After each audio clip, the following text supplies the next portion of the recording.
this winter. Here with tips your body will thank you for is the author of The Immunotype Breakthrough. Please welcome Dr. Heather Moday. Immunotype is hard for me to say.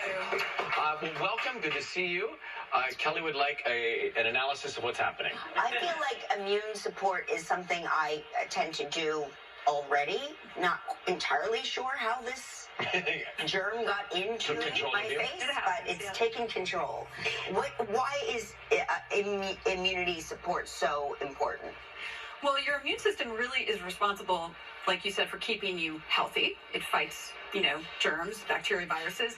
But at the same time, it also repairs things, right? So it comes in, makes a big mess by killing things, but then it has to come back and then clean up the mess and do a lot of repair. So it's really behind almost all the diseases known to man.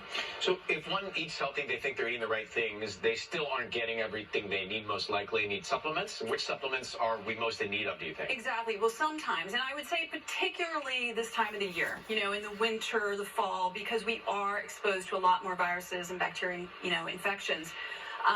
I recommend several things that I take on a daily basis. So the first thing over there is something called curcumin.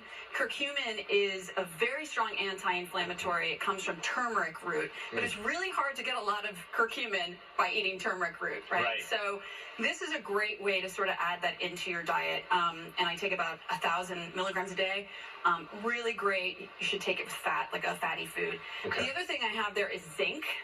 Zinc is a mineral. Really, really good for shortening the duration of a cold. So this would be great for you, Kelly. And you take about 15 to 30 milligrams a day. Wonderful thing to do.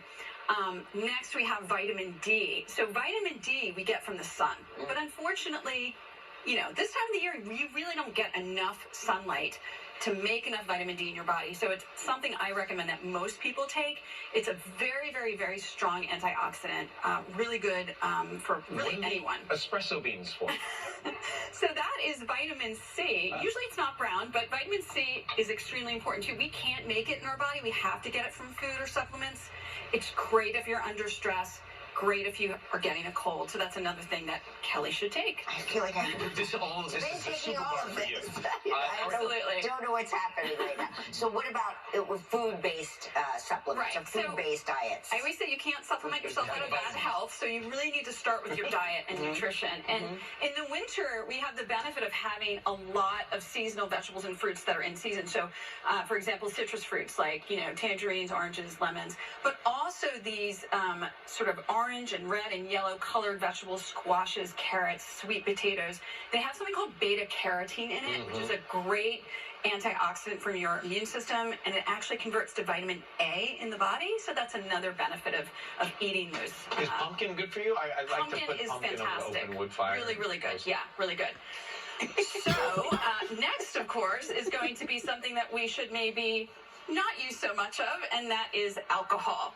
So alcohol. I've never seen anything like that.